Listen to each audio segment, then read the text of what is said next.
Assalamualaikum warahmatullahi wabarakatuh. Selamat siang Bapak Ibu semuanya. Pertama-tama marilah kita panjatkan puja dan puji syukur kehadirat Allah Subhanahu wa taala yang mana telah memberikan kita nikmat sehingga pada siang hari ini kita bisa bersama-sama bergabung untuk saling sharing ilmu di kelas herbal pembuatan sediaan rajangan. Ya, sebelumnya mohon izin memperkenalkan diri. Perkenalkan, saya Dinda, moderator yang akan memandu kelas pada siang hari ini. Dan saya akan menyampaikan beberapa poin terkait tata tertib untuk webinar pada siang hari ini. Mohon untuk diperhatikan ya Bapak Ibu dan juga dilaksanakan agar kegiatan kelas pada siang hari ini berjalan dengan lancar.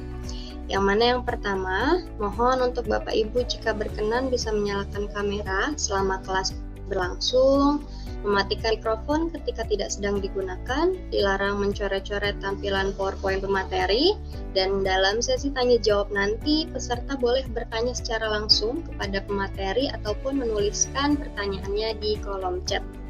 Selanjutnya mohon untuk screenshot kehadiran di Zoom ini agar nanti bisa dilampirkan sebagai bukti validasi kehadiran. Dan nanti setelah sesi pemaparan materi, kami akan mengirimkan link presensi yang mana mohon untuk diisi Bapak Ibu agar Bapak Ibu bisa mengklaim sertifikat kelas herbal pada siang hari ini. Dan saya informasikan juga di awal, bagi Bapak Ibu yang tidak mengisi link presensi, maka mohon izin kami tidak bisa memberikan sertifikat pelatihan atau kelas pada siang hari ini.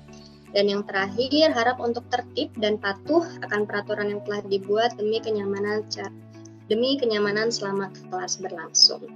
Baik, langsung saja. Pada siang hari ini kita akan sharing ilmu bersama dengan salah satu trainer MTres, yaitu dengan apoteker Sudrajat Sugiharta. Beliau merupakan seorang herbalis, apoteker dan juga dosen bahan alam yang mana sudah tersertifikasi BNSPRI. Ya, mohon izin Pak Ajat, sebelum kita masuk ke sesi materi, kita adakan sesi foto bersama dulu ya Pak, untuk validasi kegiatan pada siang hari ini.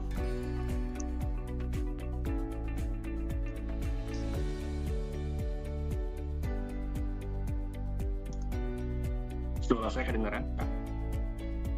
Ya, kedengaran Pak. Ya, kita sesi foto dulu ya Pak ya, untuk validasi kehadiran. Oke, baik Bapak Ibu, mohon izin bisa on cam dulu untuk semuanya. Jika memang nanti ketika pemaparan materi sinyalnya tidak stabil atau apapun, tidak apa. Pak Ajat, mohon izin boleh stop share dulu Pak, biar kita bisa di screenshot. Oke, baik. Ya Bapak Ibu, mohon izin untuk on cam dan juga untuk sesi foto bersama di awal kelas herbal pada siang hari ini.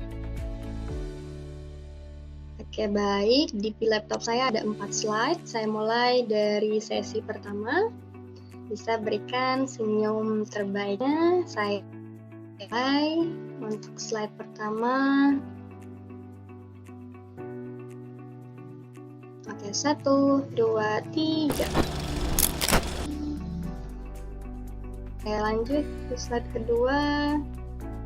1, 2, 3. 3.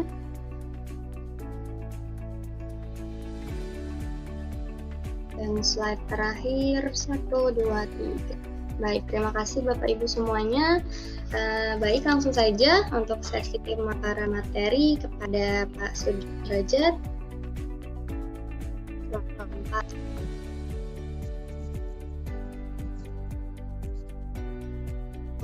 Terima kasih Kakak Dinda atas kesempatan pada siang hari ini. Dan insya Allah pada hari ini kita akan melaksanakan sesi sharing ya Bapak Ibu mengenai pembuatan sediaan rajangan. Sebelumnya saya buka dulu dengan Bismillahirrahmanirrahim. Assalamualaikum warahmatullahi wabarakatuh. Salam sejahtera untuk semua. Dan sebelum saya menyampaikan hal-hal terkait dengan diri saya dan juga materi, mohon izin menyampaikan terlebih dahulu bahwa izin saya untuk menyampaikan sharing keilmuan, bukan berarti saya memiliki kemampuan yang melebihi Bapak Ibu sekalian. Namun memang di sini saya diamanahkan untuk menyampaikan terkait dengan apa saja yang terkait kelas terbaris. Dan ini sebenarnya adalah serial dari beberapa materi yang sudah pernah mungkin sebelum-sebelumnya sudah disampaikan, dan ini merupakan serial yang baru yang mengenai sediaan rajangan. Kalau yang kemarin-kemarin ada yang jamu, ada yang sediaan cairan dan lain-lain. Kalau yang ini kebetulan masih baru di dalam kelas verbal. Mohon izin perkenalkan, nama saya Apoteker Surya Sugiharta, Empang Sikep Siti Siaka, dan kebetulan saya adalah seorang asesor kompetensi untuk beberapa uji kom terkait dengan verbalis juga dengan terapis, dan saya orang trainer juga certified untuk BNSP, mengikuti beberapa uji kom untuk skema verbalis baik itu Pratama, Madya Utama, dan menjadi trainer juga dan asesor untuk pijat tradisional Indonesia.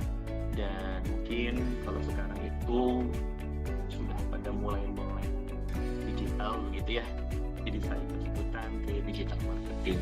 Kebetulan digital marketingnya certified-nya dari Kominfo, dan saya seorang dosen teknologi sediaan farmasi.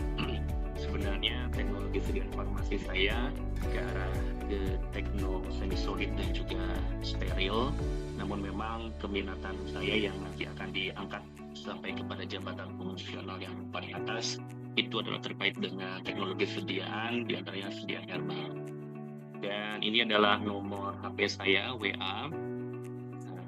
Mungkin Anda apabila Bapak Ibu sekalian yang ingin didiskusikan, dipersilakan bangga, saya terbuka. Dan kebetulan alamat saya di Cikarang Bapak Ibu, jadi kalau Cikarang itu daerah panas gitu ya. Saya tinggal di dulu itu lahir di Bogor sampai gede di Bogor, meskipun nggak musim hujan begitu tetap aja hujan. Kalau di Cikarang itu meskipun musim hujan tapi nggak hujan. Jadi udah beberapa hari atau mungkin beberapa bulan mungkin ya udah nggak ada hujan di Cikarang, jadi penyakit umum. Dan juga memang informasi di Cikarang Karawang sudah mulai banyak anak-anak yang memang dan juga dewasa yang sudah sakit ya, sakit batuk flu, mungkin karena banyaknya debu yang ada di jalanan ya, seperti itu. Jadi ya sebagai proteksinya saya rasa ibu sekalian bisa menggunakan masker lagi gitu ya, dan juga menggunakan obat-obat herbal seperti itu untuk pencegahan penyakit-penyakit tersebut. Dan di sini materi yang akan disampaikan sebenarnya ringan saja Bapak Ibu, ini bukan berat. Ini adalah sesi sharing perajangan yang mungkin Bapak Ibu sekalian sudah pernah mendapatkannya atau bahkan memahaminya. Saya menyampaikan ini sebagai refreshing lagi. Yang pertama adalah saya akan sampaikan mengenai panen dan pasca panen sekitar 20 menit. Yang kedua saya akan menyampaikan penyiapan bahan ramuan, sampaikan secara general terlebih dahulu, kemudian nanti saya akan menukik ke bagian rajangan itu sekitar 30 menit. Kemudian yang ketiga adalah cara meracik sediaan rajangan, kemudian nanti saya akan buka diskusi sekitar 10 menit. Namun Bapak Ibu sekalian, kalau memang ingin diskusi langsung, maka disanggah langsung saja. Ketika saya menyampaikan, saya tidak akan nanti tersinggung, tidak ada masalah. Atau mungkin melalui chat, mungkin kalau chat kan lebih enak ya, nanti saya beberapa saat pada saat saya publik dan chatnya. Dan waktu kita adalah 90 menit, jadi diharapkan targetnya adalah sekitar 15.30 kita selesai, itu tidak akan mengganggu waktu istirahat Bapak Ibu sekalian. Terlebih dahulu, ini adalah sebagai pembuka bahwa Indonesia memiliki keanekaragaman hayati yang terbesar kedua setelah Brasil. Ini artinya dibandingkan negara Asia yang lain, Indonesia ini sangat kaya sekali. Sekitar 40.000 spesies tanaman, merupakan 80% tanaman dunia dan 90% tanaman di Asia. Bahwa apapun yang ada di Cina itu, maka kemungkinan besar ada juga di Indonesia. Karena di sini adalah 90% tanaman di Asia ada di Indonesia. Bahkan di dunia pun ada 80%.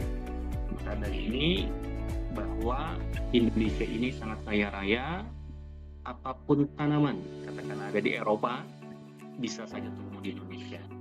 Nah, keanekaragaman hayati laut ada 5,7 juta kilometer sumber dari WWF. Hampir semua daerah memiliki tanaman obat dan sudah dibuktikan secara turun-temurun, dan hingga sekarang sudah dibuktikan di dalam etnomedicine. Cukup banyak beberapa buku yang memang dihasilkan oleh para peneliti terkait dengan obat-obatan herbal secara empirikal yang digunakan oleh masyarakat sekitar. Nah, obat tradisional itu sendiri sebenarnya Indonesia memiliki sejarah yang kuat, bahwa nenek moyang Indonesia terkenal dengan kepandaiannya meracik obat-obatan tradisional untuk pengobatan.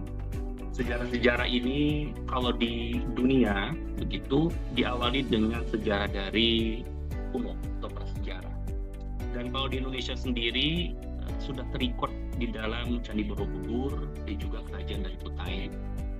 Itu adalah sejarah dari Indonesia. Nah, tanaman atau bagian dari tanamannya digunakan sebagai pemberi aroma, perasa, atau untuk pengobatan.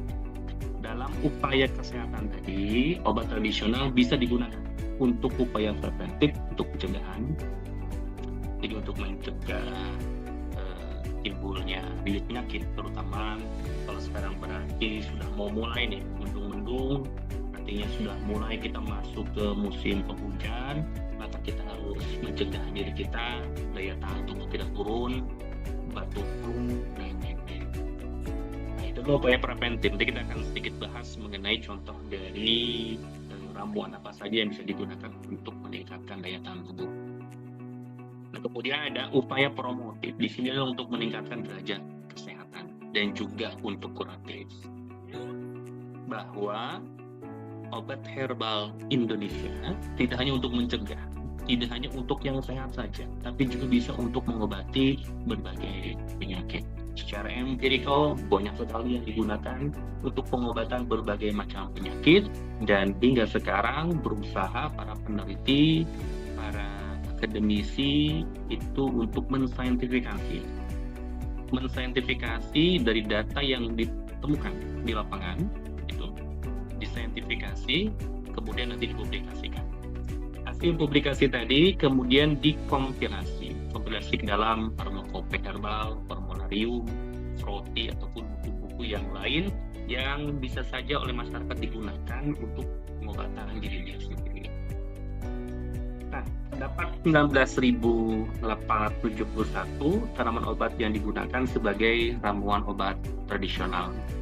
Jadi secara empirikal begitu, ini sudah banyak sekali obat-obatan Indonesia yang digunakan untuk pengobatan penyakit tertentu. Dan sebanyak 16.000 sekian diantaranya telah diidentifikasi dan 1.600-nya berkhasiat obat. Maka di sini kalau 9.600 berkhasiat obat bisa saja adalah produk dari saintifikasi yang sudah diujikan baik itu secara preklinis ataupun secara klinis. Dan tiap tahun masyarakat Indonesia menggunakan jamu untuk pengobatan, dan itu semakin meningkat. Ini berdasarkan Susenas dari tahun 1980 hingga di tahun 2011 yang tercatat, itu sekitar 49,53% masyarakat sudah menggunakan jamu. Ya, berdasarkan Riskesda 2010, sebagian besar masyarakat mengkonsumsi obat tradisional dengan bentuk cairan.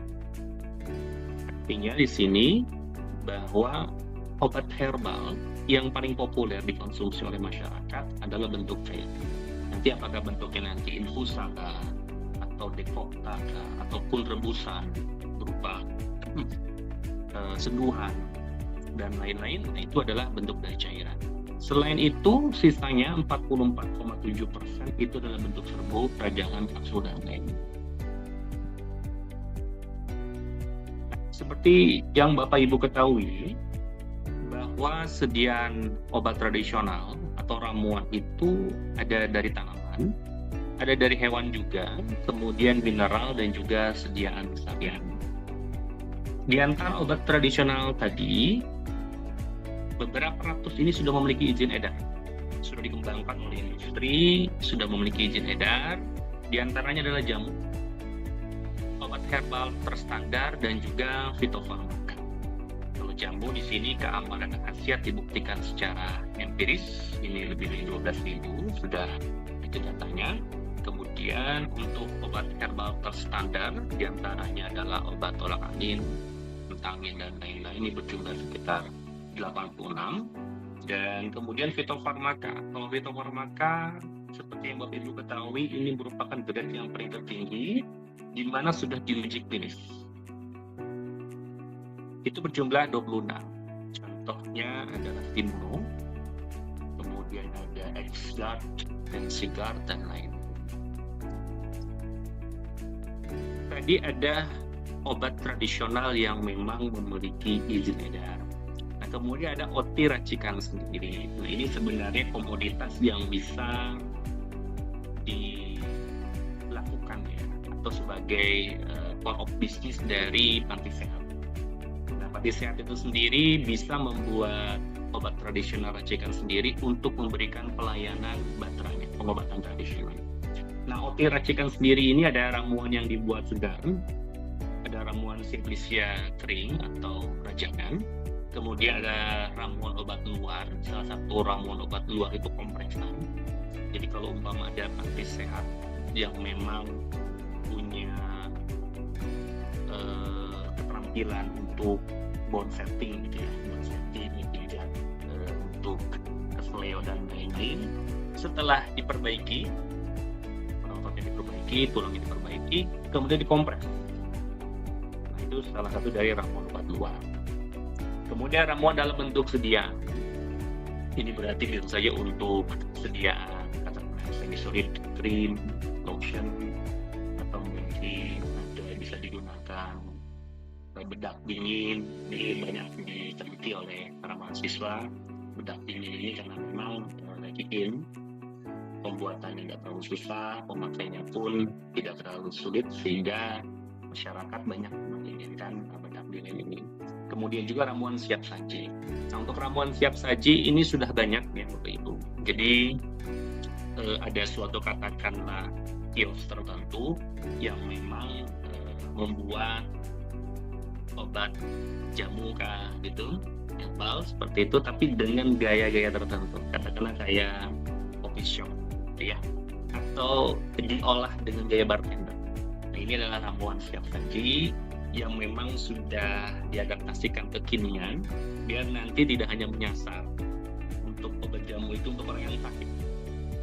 Jelas kalau orang sakit, dia akan ke fasilitas pelayanan kesehatan, entah itu nanti ke klinik, rumah sakit, dan juga bisa saja ke pasienkes tradisional. Namun, selain digunakan obat tadi untuk mengobati, yang bagusnya adalah mencegah ataupun meningkatkan kesehatan. Maka inilah yang disasar oleh beberapa kios-kios tadi yang memang menjual obat herbal yang siap saji. Nah, untuk racikan sendiri, nah di sini ada syaratnya, syarat yang harus dipenuhi adalah higienis dan sanitasi. Jadi harus memenuhi persyaratan tersebut, menjaga kualitas OT-nya, kemudian syarat keamanan manfaat terbukti secara empiris. Kalau racikan sendiri tidak perlu harus saintifik, tapi secara empiris yang memang sudah dibukukan gitu ya, di kompendia resmi ataupun yang alternatif, atau bahkan dari buku etnobotani katakan seperti itu, dan dia sudah terbukti secara empiris dipakai oleh masyarakat, maka bisa digunakan. Nah, ini mengacu kepada kompendia terkait dengan herbal, yaitu FOHAI, Formularium Obat Herbal Asli Indonesia, kemudian FROTI, Formularium Ramuan Obat Tradisional Indonesia, dan lain-lain. Punya lengkap, banyak.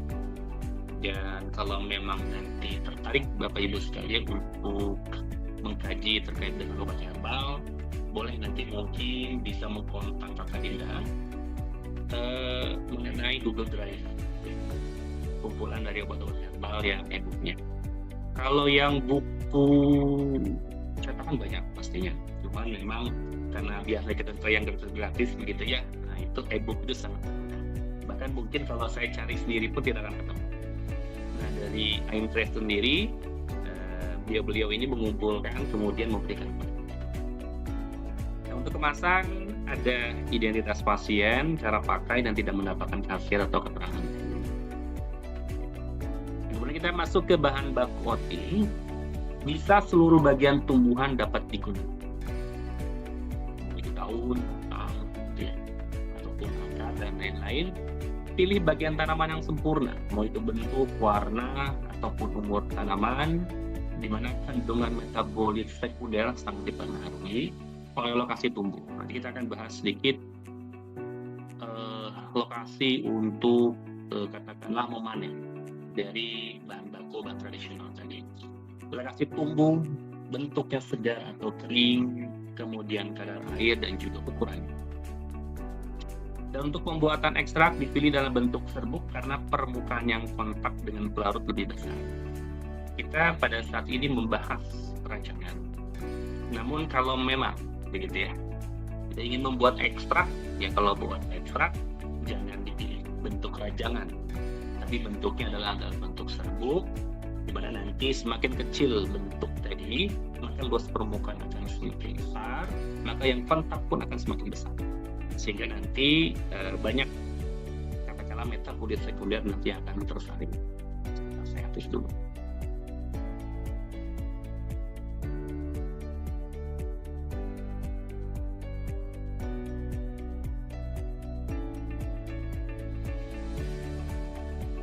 Nah, kemudian perbandingan simplici dan pelarut 1:10 bobot per volume ya, seperti itu.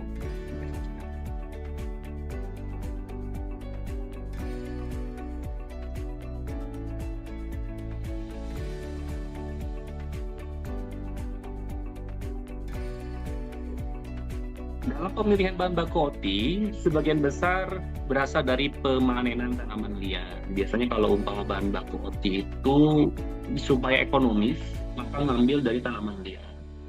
Namun, tentunya ada kekurangan dari tanaman liar. Tanaman liar dari mana? Biasanya tanaman pagar, penuduh jalan. Gitu ya, kalau umpama ada lapangan kosong, begitu lahan kosong yang memang sudah tumbuh tanaman-tanaman, dan ternyata ada tanaman herbal ini dan contoh daun saga. Daun saga banyak nih di daerah Cikarang karena mungkin lahannya kering begitu ya, tapi sesekali ada hujan. Nah, itu untuk tanaman-tanaman yang seperti itu tumbuh liar dan banyak di Cikarang. Yang kayak seperti tadi saga, kemudian petai Cina itu kan nggak perlu dibudidaya, tinggal ambil dari lapangan ke pinggir jalan, itu bisa digunakan untuk obat tradisional. Semak-semak juga bisa digunakan sebagai bahan baku OT. Namun OT hasil budidaya memiliki nilai lebih dibandingkan tanaman liar. Dan tentunya apabila memang tanaman tadi tidak ada di liar, nah kita harus membudidayakan. Apa sih tanaman liar ini? Kenapa sih kok tidak sebagus tanaman budidaya? Karena nanti akan ada variasi sumber bahan, umur tanamannya. Bahkan kalau kita pada saat pemanenan pun, tadi itu kan umur tanaman kita akan menghiraukan, kita akan paket botani rendah, mau itu nanti secara fisiknya atau bahkan zat aktifnya itu tidak pasti. Dan tergantung musim dan juga tapi gitu ya. Meskipun memang ada variasi sumber, variasi umur dan lain-lain, pilihan kadang-kadang katakanlah praktisi mengambil dari tanaman liar itu adalah ekonomis atau mungkin bahasanya adalah gratis. Sedangkan untuk tanaman budidaya biasanya tanamannya manja. Berbeda gitu ya kalau liar atau versus begitu dengan tanaman yang memang sengaja itu tumbuhkan, biasa tanamannya manja. Kering dikit, layu begitu ya. Atau mungkin residu pestisida, karena kita menggunakan pestisida nih supaya dia tidak ada penyakit, maka digunakan pestisida. Terkadang masih ada residunya, maka kita harus melakukan pembersihan. Dan baiknya adalah memang bibit unggul. Jadi yang digunakan untuk penanaman OT budidaya biasanya adalah digunakan bibit unggul dan juga hasil lebih homogen, karena kita nanti menanamnya serentak dan pemanenannya serentak, berarti umur dan bahkan zat aktif yang dikandungnya pun adalah homogen. Kemudian hasil budidaya mampu menjamin kualitas hasil produksi karena mengendalikan dari faktor produksi, dan diantaranya adalah kalau budidaya itu tumpang sari. Kalau tumpang sari itu biasanya nanti nih ada tanaman, katakanlah tanaman katakanlah seperti itu, atau mungkin cabai, di sisi-sisinya ditanamkan tanaman herbal. Itu adalah tumpang sari. Mengisi lahan yang kosong tapi tidak mengganggu pertumbuhan, itu tumpang sari.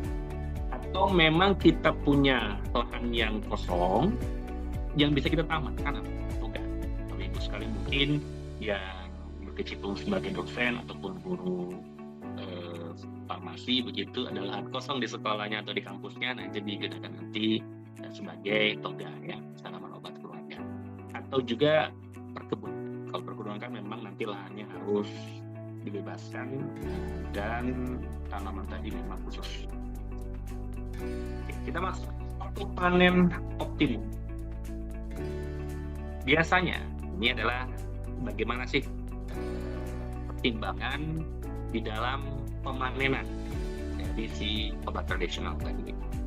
Pertama, kalau memang tanaman tadi yang mau diambil adalah minyak atsirinya, berarti baiknya adalah panen pagi sebelum proses fotosintesis, sebelum ada cahaya matahari yang begitu kuat, terik. Karena dengan adanya cahaya matahari terik tadi, maka fotosintesis akan mulai berjalan, maka zat minyak atsirinya akan berkurang, tidak optimal seperti pada pagi hari. Oleh karena itu, kalau memang mau mengambil minyak atsirinya, panenlah pagi hari. Kemudian daun tua biasanya yang dipilih sesaat sebelum masa berbunga.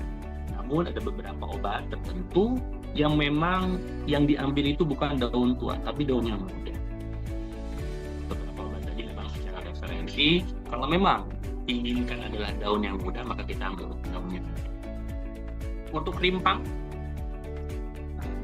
biasanya daun mulai menguning, kunyit begitu ya.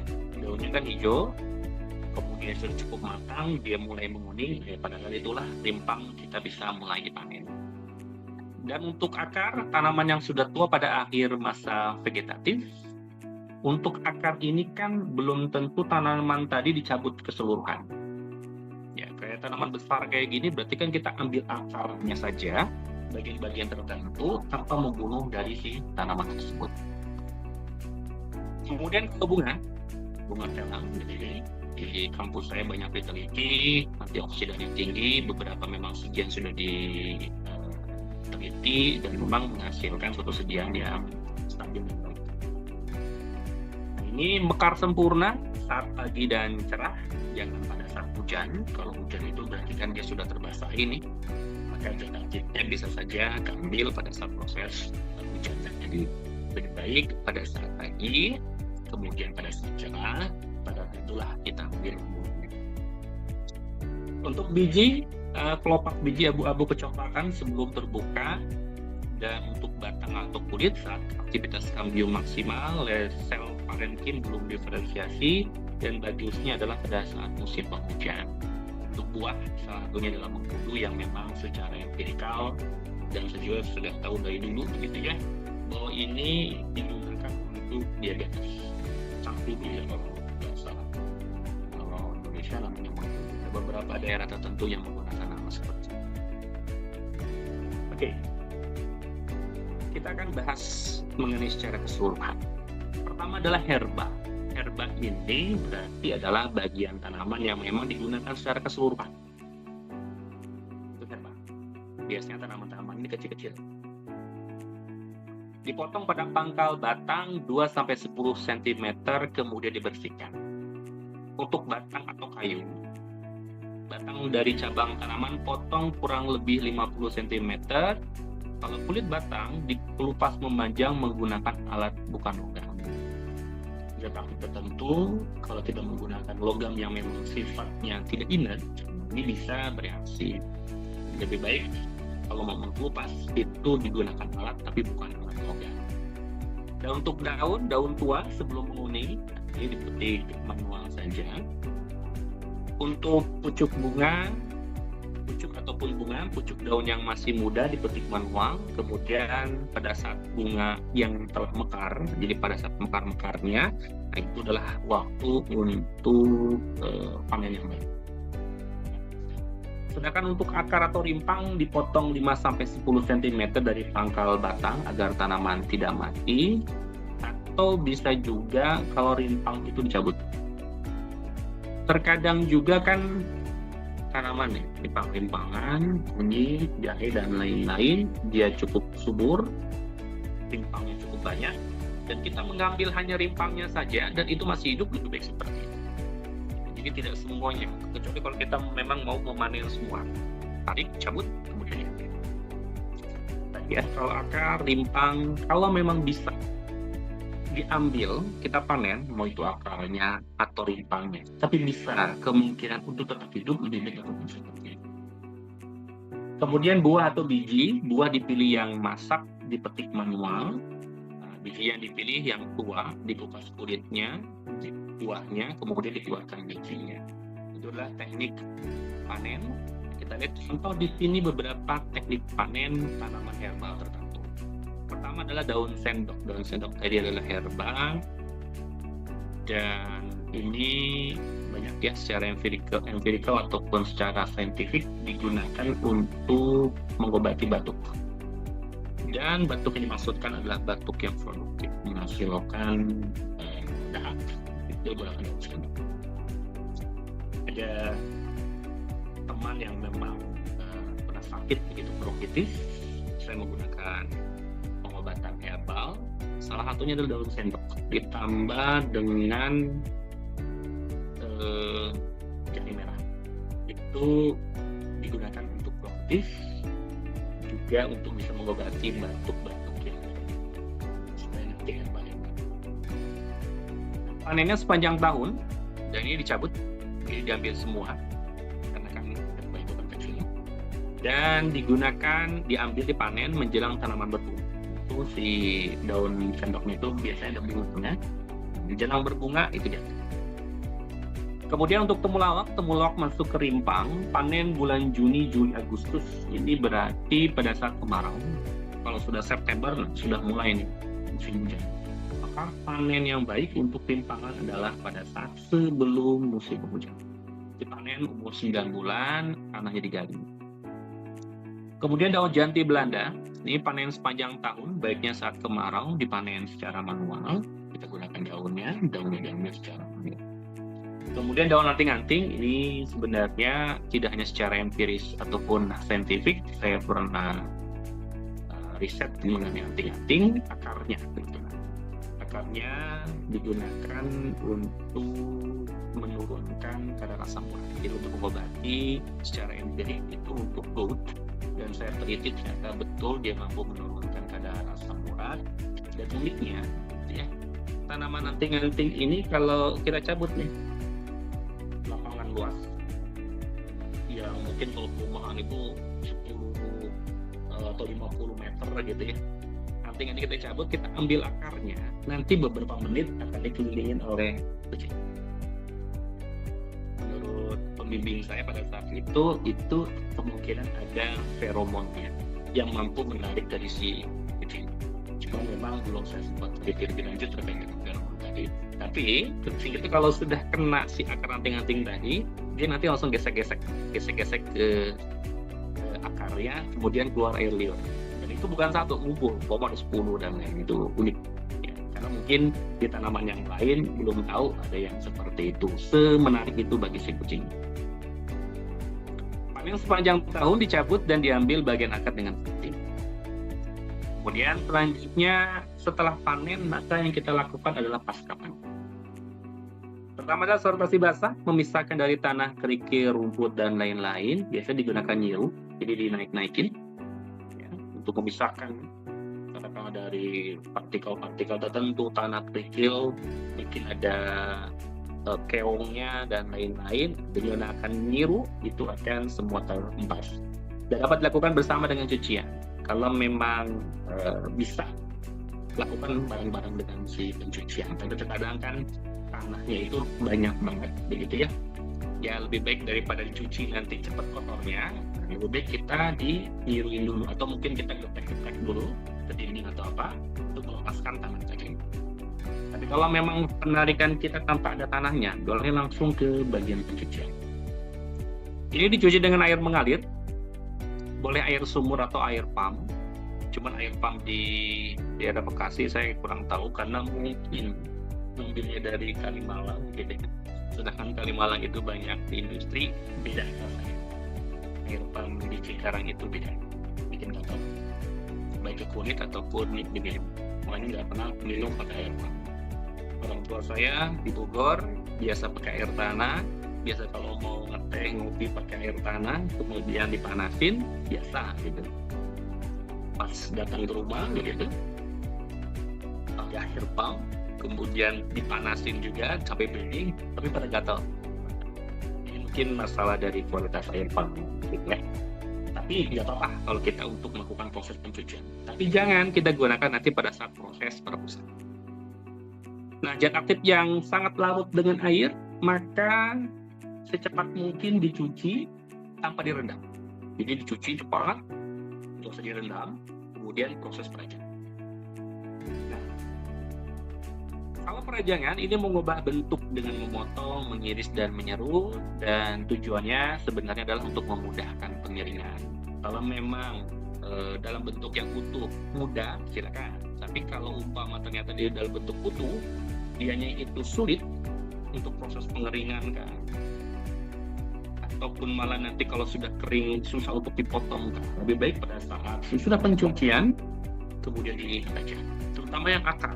Akar itu kalau memang nggak dirajang pada saat proses pencucian, jadi kalau sudah mengerah itu akan sulit. Bahkan untuk penggilingan pun itu butuh effort yang besar sampai dia menjadi bentuk yang lebih kecil. Jadi lebih baik pada saat proses pajangan sebelum pengeringan itu lebih baik. Dan untuk pengeringan, untuk keperluan stok dilakukan pengeringan, kalau basah silakan pakai untuk keperluan sendiri, tidak ada masalah. Tapi kalau mau dipakai untuk orang lain, disimpan dalam jangka waktu yang cukup lama, maka lakukan proses pengeringan.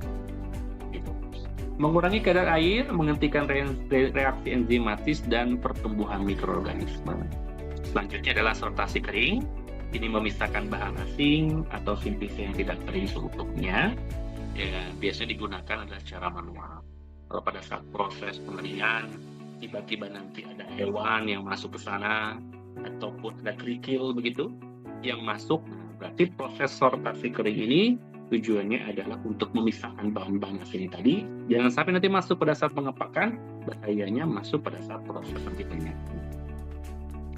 Nah, kemudian selanjutnya adalah pengepakan. Di sini melindungi simplisia saat distribusi dan penyimpanan, dan kemas bersifat inert, plastik atau mungkin kaca, begitu untuk mencegah kerusakan. Oke, nah, Bapak Ibu, Anda kalau ada yang ingin didiskusikan, saya coba menjawab dulu. Daun anting-anting apakah bagian akarnya saja Pak yang dapat digunakan untuk pengobatan asam urat, dan cara penggunaannya bagaimana ya Pak untuk ini? Secara empirikal itu digunakan akar. Sebenarnya bisa digunakan daun, tapi secara empiris dan juga saintifik banyak diteliti adalah menggunakan akar. Akarnya kalau memang, karena ini tanaman-tanaman di pinggir jalan banyak, jadi kita nggak perlu upaya budidaya atau bahkan toga begitu ya. Ya di pinggir jalan banyak, dan itu sudah gede. Saya juga melakukan riset pada saat itu, saya keliling-keliling. Ya tentunya dalam metodologi saya harus menyampaikan bahwa saya ngambilnya adalah dari liar, bukan budidaya. Dan diambil bagian akarnya, dipotong, karena kalau sudah ditarik, dipotong dia masih lumayan lunak. Kemudian selanjutnya adalah dirajang. Dirajang dulu, jangan dikeringkan. Kalau mau dikeringkan dia keras. Saking kerasnya itu, saya pernah susah untuk digiling. Penggilingan yang segitu gede berhenti. Maka dirajang dulu. Rajang dulu, kemudian sudah kering, baru kita nanti proses perebusan. Proses perebusan nanti akan saya sampaikan di dalam slide-slide selanjutnya, kan itu ada teknik khusus yang akan saya sampaikan. Oke, Untuk pengeringan syarat khusus ada Bu Radmi Rosari. Untuk suhu biasanya untuk simplicia yang lunak, daun ataupun batang-batang yang lunak, atau mungkin kulit yang lunak dan lain-lain, ditargetkan adalah suhunya di bawah 60 derajat Celcius. Kalau mau 60 derajat Celcius di atas gitu ya, itu bisa, tapi bagian-bagian yang keras saja. Karena diharapkan dengan di bawah 60 tadi, minyak asiri, zat alkaloid, yang memang zat alkaloid kan banyak mengandung zat aktif di sana, ataupun zat-zat yang lain, itu tetap berada di dalam simplicianya. Kalau mau di atas, itu kemungkinan untuk terusak. Nanti akan saya sampaikan untuk proses pengeringannya lebih lanjut ada di next slide. Nah, saya lanjutkan dulu sebentar. Tidak semua simplicia mengalami perajangan. Tidak harus nanti, oh ini daun dirajang, tidak perlu. Ya, bisa saja kita keringkan, kemudian kita proses nanti di dalam pembuatan sediaannya, di perebusan kan. Atau mungkin nanti kita bisa dihaluskan lagi menggunakan blender. Jadi tidak semua mengalami perajangan. Dan umumnya akar, rimpang, umbi, batang, kayu batang, kemudian daun dan bunga, ini bisa untuk dirajang. Tujuannya seperti apa? Memperbaiki penampilan fisik.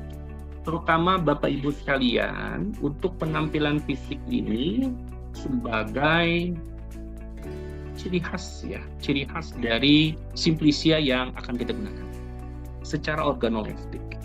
Jadi kalau Bapak Ibu iseng nanti lihat di Google, beberapa tampilan dari obat herbal itu dia memiliki tampilan fisik yang khas.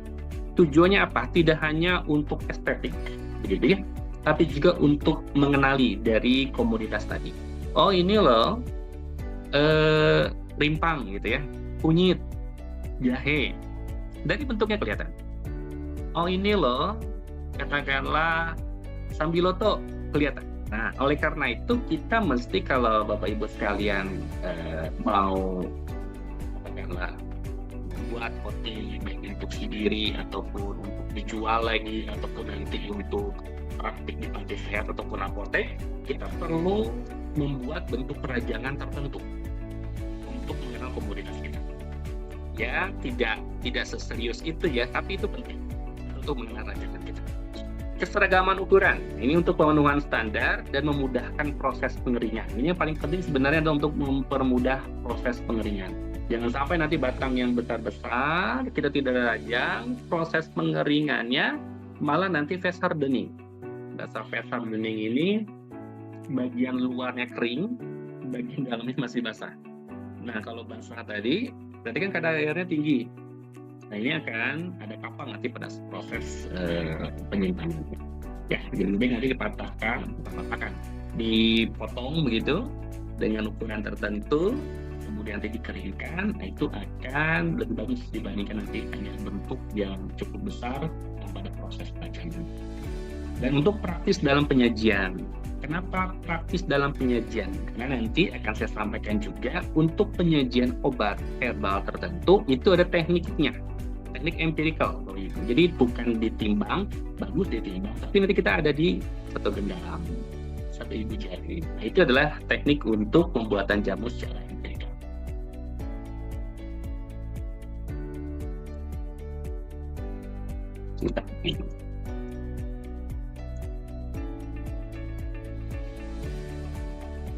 Daun telang bisa untuk dijadikan simplicia. Namun syarat usulannya untuk daun telang ini karena memang antioksidannya juga tinggi,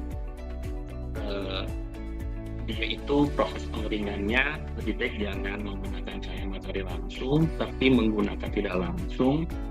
Dan salah satu teknik yang dijadikan paten oleh IPB adalah teknik pengeringan dengan tangan ini. Jadi ada alat sederhana sebenarnya, tetap ditutup begitu, tempatnya ditutup. Tudung yang nanti akan memfilter cahaya matahari, kemudian diangin-anginkan. Tujuannya apa sih diangin-anginkan? Berarti nanti akan ada proses untuk pengusiran zat air, kadar air begitu akan berkurang.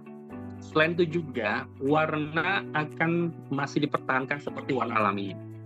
Itu adalah salah satu teknik yang perlu kita pedalami, kita katakanlah mungkin uji coba begitu ya pengeringan dengan menggunakan kipas angin. Warna nanti si simplicianya itu ungu tadi masih akan tetap dibandingkan dengan teknik yang lain, contoh oven, teknik cahaya material langsung, itu akan warnanya hilang. Bisa saja berarti zat warna hilang, maka zat aktif pun akan berkurang.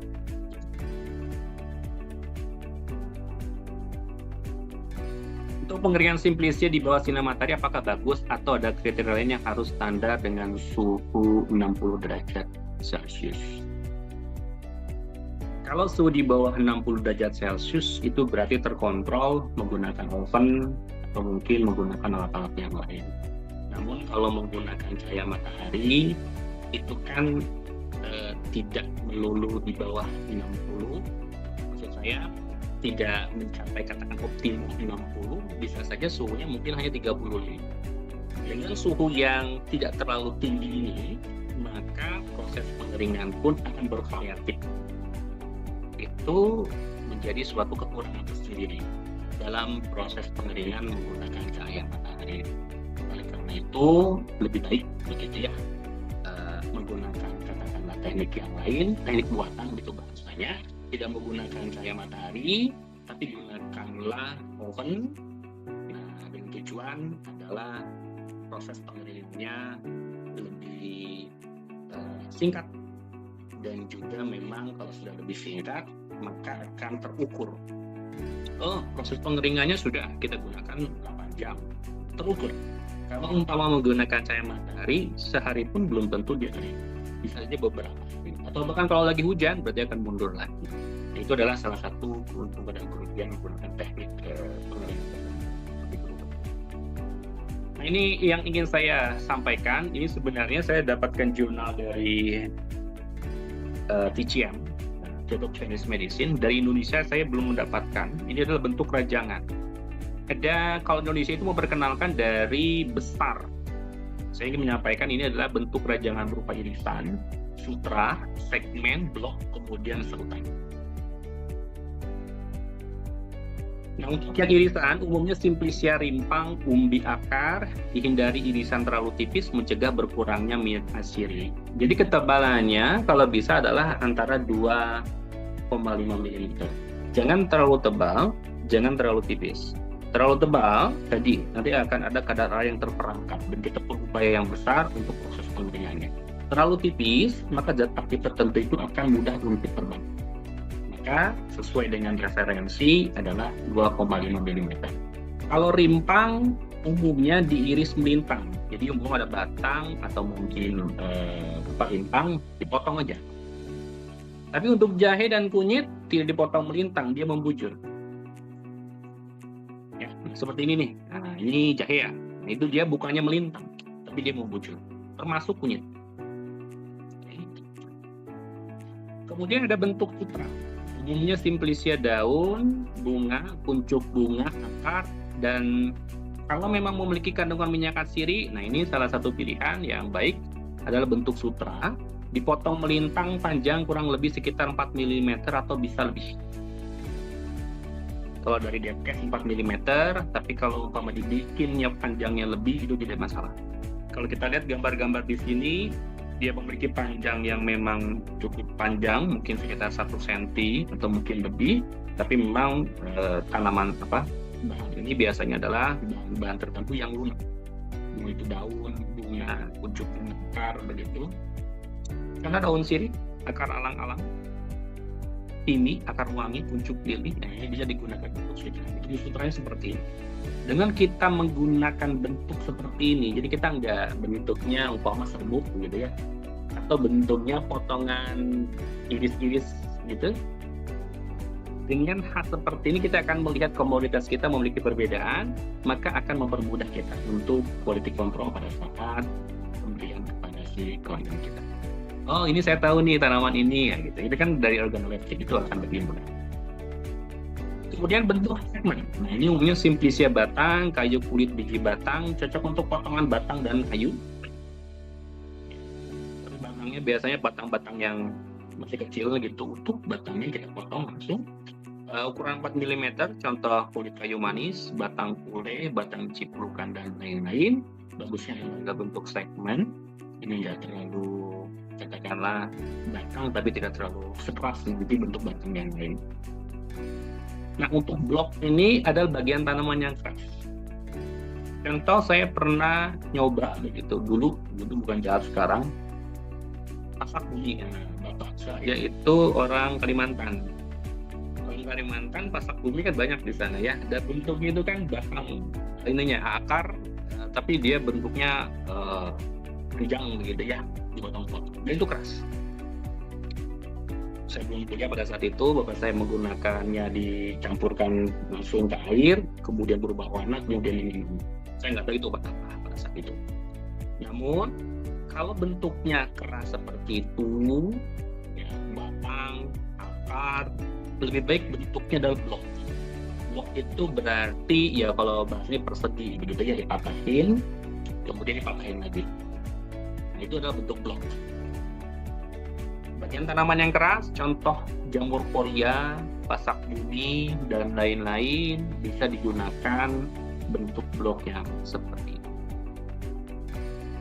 Kemudian serutan. Ini serutan ada kalau Bapak Ibu pernah melihat kayak di wedang, di secang maksudnya, di secang. Ini banyak bentuknya serutan. Kalau serutan berarti dia menggunakan apa? Untuk penyerut. Umumnya Simplicia rimpang, umbi, batang kayu memudahkan di dalam pengeringan karena dia tipisnya sekitar 2 mm, tapi dia memanjang. Jadi nggak pendek-pendek, tipis nggak pendek, tapi dia memanjang. Contohnya secang, cendana, temulawak, akar marshmallow. Ya, seperti itu. Ini adalah bentuk dari bentuk serutan-serutan yang bisa saja menjadi pilihan Bapak Ibu sekalian untuk proses perajangan. Karena tadi saya sudah sampaikan, kalau secara di Indonesia itu menyampaikan bahwa ukurannya untuk yang 4 mm ada yang 2,5, 2, 0,2 betul. Cuman kalau kita berubah bentuk yang jadi bentuk yang khas, yang kita golongkan, kita bisa menggunakan komoditas lagi. Nah, kemudian masuk ke pengeringan yang nanti bisa menjawab dari diskusi yang sudah disampaikan itu. Ada 4 cara pengeringan obat tradisional. Pertama adalah pengeringan udara menggunakan cahaya matahari. Kemudian bisa menggunakan oven, dehydrator, kemudian bisa menggunakan microwave. Kalau cahaya matahari tadi lebih baik dirajang terlebih dahulu, dipotong-potong kecil terlebih dahulu untuk memudahkan proses pengeringan. Ada yang langsung, ada juga yang diangin-anginkan. Kalau langsung menggunakan cahaya matahari. Cahaya matahari itu kalau di Cikarang begitu, ya bisa saja 30 derajat. 30 derajat udah panas. Di Arab Saudi 45. Itu kan bisa kita pertimbangkan. Cahaya matahari dengan proses pengeringan tadi paling 45 derajat, nggak nyampe sampai 60. Sedangkan optimalnya adalah di bawah 60. Kalau terlalu bawah, maka proses pengeringan akan lebih lama lagi. Jadi tidak variatif nanti proses pengeringan. Maka silakan menggunakan cahaya matahari yang biasanya kalau cahaya matahari ini adalah lebih ekonomis, lebih gampang, tidak menggunakan alat khusus. Namun lebih baik proses pengeringannya digunakan alat penutup tudungnya. Tudungnya ini mampu memfilter udara, memfilter dari cahaya matahari sekian persen sehingga tidak langsung kena si herbal. Kalau langsung boleh silakan, tapi untuk herbal yang keras tadi seperti akar ataupun batang-batang yang gede yang kita sudah potong per blok itu tidak apa-apa. Tapi kalau umpama untuk tanaman daun, bagian dari daun, bunga atau bagian-bagian yang lunak kayak seperti herba, nah itu lebih baik usulannya jangan langsung ya, itu lebih baik adalah menggunakan bentuk.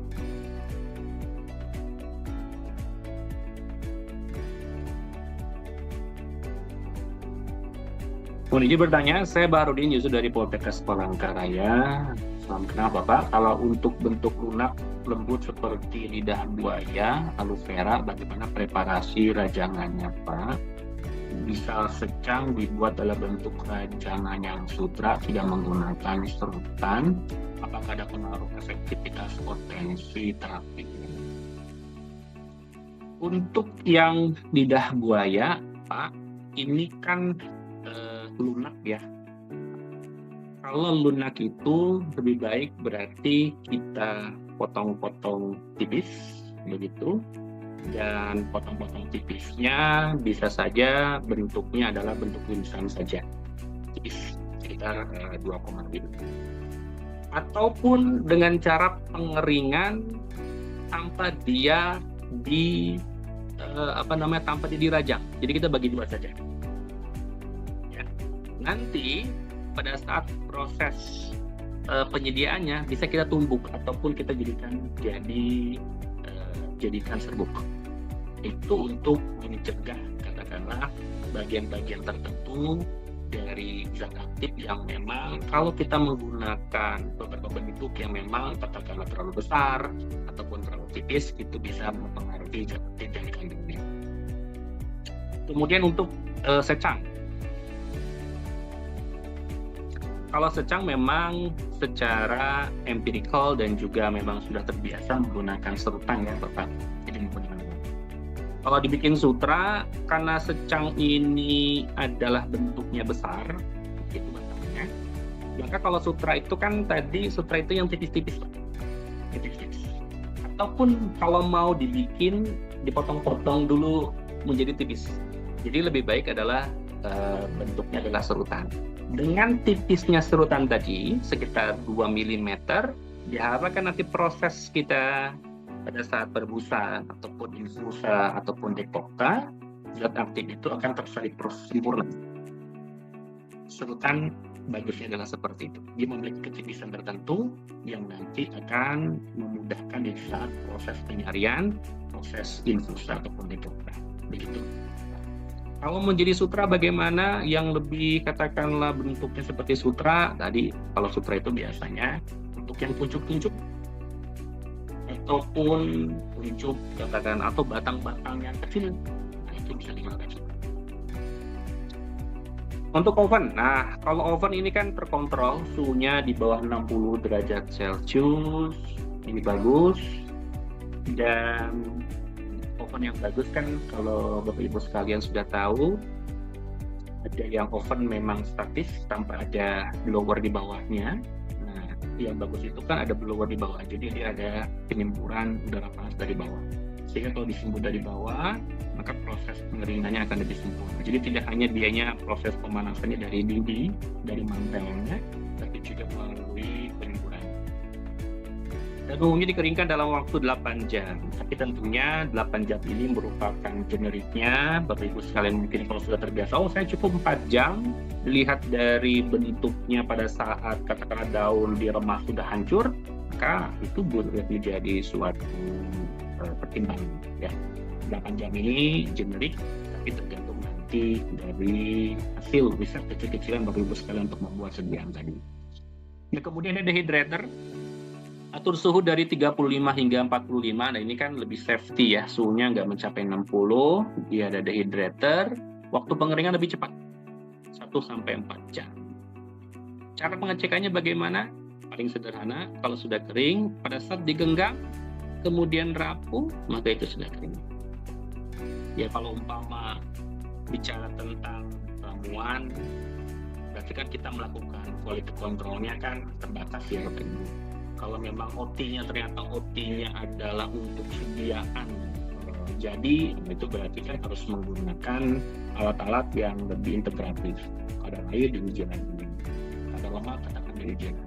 Namun kan kalau kita untuk pemakaian sendiri atau pemakaian untuk panti sehat Bapak Ibu ataupun geria sehat, kita tidak menggunakan seperti itu. Kita gunakan quality control yang memang terbatas. Ya. Kemudian microwave. Cara cepat pengeringan dengan jumlah sedikit. Bisa gunakan microwave dan dia jaraknya sedikit ya, karena microwave biasanya nggak terlalu kering. Itu adalah proses untuk pengeringan. Sudah masuk penyimpanan Bapak Ibu sekalian, yang diskusikan. Silakan.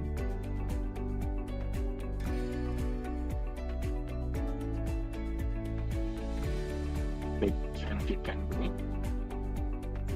Selanjutnya adalah penyimpanan. Herbal kering disimpan tertutup rapat dengan bahan gelas kaca, botol plastik, atau pembungkus lain, kertas, daun, anyaman bambu, kayu. Persilakan. Kalau infus disimpan dalam gelas kaca, disimpan dalam suhu kamar dengan kelembaban baik 50-70. Kalau ber-AC bisa sampai 70%. Karena itu kalau mau pakai AC, pas malam-malam kita di dry saja. Suhunya terjaga, tapi kelembabannya nggak terlalu tinggi. Apalagi ruangan kecil AC-nya tinggi, itu kelembaban tinggi. Dan saya bisa tahu karena saya ada kamera tadi ada boxnya dan saya mengukur kelembabannya. Kalau di ruangan ber-AC bisa tinggi kelembaban. Oleh karena itu pada saat malam, kalau memang pengen tetap AC-nya dijaga, masuk ke mode dry. Herbal kering dan bumbu dapat disimpan hingga 1 hingga 4 tahun. Ini berdasarkan referensi. Ada yang bilang 1 tahun, ada yang bilang beberapa bulan. Dan tentunya ini harus ada pengecekan pada saat kita proses penyimpanan dan berkala. Ya, secara organoleptik kita akan cek nanti apakah ada perubahan warna, ada perubahan bau dan lain-lain. Kalau sudah ada perubahan warna dan bau, kita nggak usah pikir panjang lagi. Ini berarti sudah expired.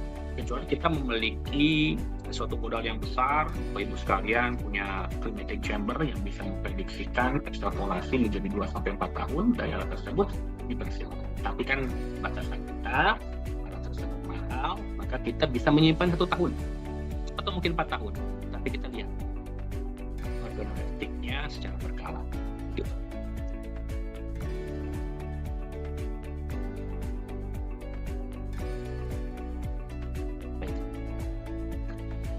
Dari Bapak Tri, izin bertanya, apakah ada standar acuan untuk berapa banyak simplis yang digunakan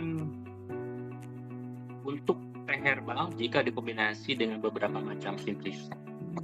Ini konsepnya Pak Tri.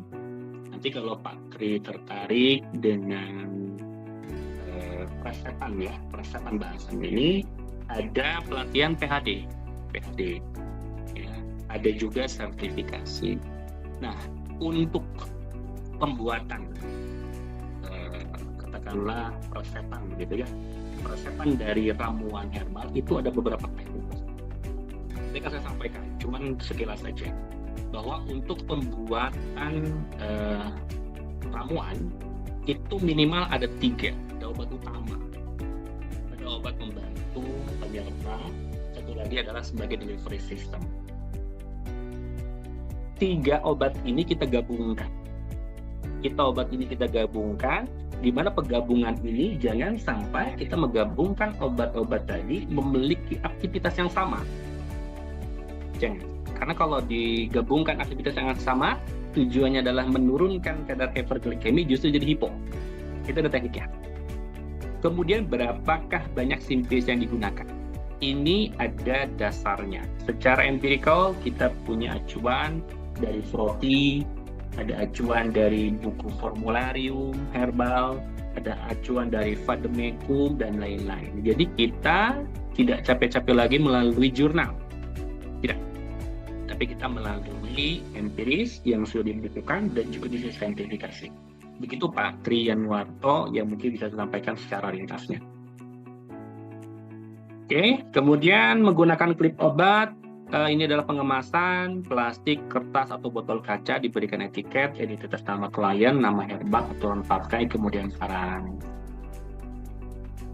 Nah, ini adalah prinsip penyiapan bahan ramuan. Pilih bagian tanaman yang sempurna, bentuk, warna, umur tanaman, ambil bagian yang diperlukan, bersihkan dengan air mengalir, potong kecil apabila berbentuk lebar dan tebal. Pada saat di dalam kemasan nih, sudah ada di dalam penyimpanan, bentuknya masih terlalu besar, Bapak ambil dari botol tadi, atau mungkin dari vendor ini masih cukup besar, maka kita bisa kecil. Mau itu kita nanti potong dengan gunting, atau mungkin kita gerus menggunakan umpan begitu ya. Jadi tidak kaku. Di rumah yang sudah ada, bentuknya kok daunnya utuh nih, nah, kita bisa kecilkan lagi dengan umpan sebelum kita nanti melakukan proses pengujian. Jemur di tempat yang teduh atau di bawah sinar matahari tertutup kain hitam. Pengeringan dapat menggunakan oven suhu maksimal 60 buat menjadi serbuk dan disimpan dilengkapi silika. Ini adalah proses penyiapan dari bahan ramuan. Ini umumnya Bapak Ibu seperti ini. Rebusan rajangan. Karena kita masuknya adalah rajang, nanti kita akan bahasnya masuknya ke rajangan. Sebenarnya ada teknik yang lain di dalam penyiapan bahan ramuan, mungkin nanti menjadi serial yang lain. Namun kita akan bahas nanti adalah terkait dengan rajangan. Nah, untuk rebusan rajangan bisa dibuat infusa, dekokta, ataupun seduhan. Kemudian untuk serbuk ini kan sudah nih rajangan, kemudian kita rubah lagi bentuknya menjadi serbuk menggunakan blender kan. Namun saya sarankan blendernya itu kalau mau beli begitu, entah itu untuk buat sendiri kan, atau nanti Bapak Ibu sekalian buka apotek, dan apotek ada pojok herbalnya, atau bahkan buka Pakis Sehat. Beli blendernya bukan blender yang kayak yang biasa gitu ya, yang dari kaca kah, atau mungkin dari plastik, jangan. Beberapa pelatihan yang lalu ada yang lumayan sering bertanya, Bapak Ibu sekalian yang ikut di pelatihan, ada blender yang khusus itu dari stainless, harganya memang agak tinggi. Saya beli untuk kebetulan untuk riset sisik hitam, keras sisik hitam, itu harganya 400.000, itu yang paling murah dengan volume yang kecil. Kalau volumenya yang kecil kan, ya berarti untuk berapa mungkin sekali pakai gitu ya. Tapi kalau volumenya lebih gede, ada yang 700.000, ada yang 1 juta. Maksudnya kalau Bapak Ibu mau invest, jangan beli blender yang biasa. Pernah kejadian kalau di kampus itu blender biasa, dia halus, meleleh motornya, dan juga bagian karet. Jadi memang nggak kuat. Harusnya adalah yang khusus, tidak stainless. Itu untuk merubah bentuk ya, dari yang keras atau bentuk yang tadi mau yang untuk sutra, segmen dan lain-lain, kemudian dijadikan serbuk. Dari serbuk tadi kita bisa gunakan dalam bentuk kantung teh, atau bisa masuk ke dalam kapsul, atau masuk jadi serbuk bagi ataupun tabur. Ini serbuk tadi secara umumnya bisa diubah menjadi bentuk seperti itu. Jadi pada saat diserahkan kepada klien, itu akan meningkatkan kepatuhan pelanggan terhadap penggunaan obat. Atau minuman berasa, jadikan sirup kah, jus kah. Ini kan sudah banyak nih jus-jus di pinggir jalan begitu ya. Ini jus sayur, nah itu kan ada tuh. Sayurnya sih ya sayur, cuman dia merubah rasanya. Entah menambahkan madu, menambahkan aroma apa, jadi dia meningkatkan keberterimaan pasien ataupun klien terhadap terapi. Ini sudah banyak. Atau juga pemakaian luar, ini lotion, sabun, gargle, kompresan, ini perlu pengetahuan ataupun praktik bagaimana kita membuat beberapa sediaan ini. Bagi teman-teman yang sudah berkecimpung mungkin nggak terlalu sulit, tapi bagi teman-teman yang masih katakanlah masih awal, perlu belajar lagi, karena membuat seperti ini seni. Jadi nggak beli buku gitu ya, campur ini kayak masak gitu, jadi nggak seperti itu. Ini ada seni, ada sesuatu hal di luar buku yang harus kita lalui, dan itu biasanya berdasarkan orang. Ya, jadi kalau memang tertarik nanti bikin sabun herbal, lotion herbal, krim herbal, baiknya adalah belajar kepada orang yang sudah pernah membuatnya, itu lebih cepat nanti. Oke, kemudian proses penyiapan bahan ramuan ini secara umum ada infusa, perebusan 15 menit hingga suhu 96-98 dengan api kecil. Umumnya infusa Bapak Ibu. Kalau dekokta agak jarang ya. Kalau dekokta itu perebusan 30 menit. 30 menit itu kan lama. 15 menit cukup lama kalau apinya sudah dihidupkan. 30 menit itu lebih lama. Maka yang paling sering adalah infusa. Nanti teknik yang khusus untuk rajangan akan saya sampaikan di bagian cara membuatnya. Kalau dekokta adalah untuk bagian yang lebih keras. Kalau seduhan bagaimana? Seduhan ini biasanya adalah untuk simplisia yang akan rusak dengan pemanasan lebih lama, begitu ya. Karena kan kalau umpama menggunakan seduhan itu hanya 5-10 menit dengan air mendidih dituangkan. Artinya seduhan ini untuk proses penyarian bagus tanpa memiliki resiko yang lebih tinggi untuk kerusakan zat aktif dibandingkan infusa. seduhan ini yang paling yang paling mudah dan juga lebih cepat. Ini secara menyari zat aktif yang paling oke adalah infusan.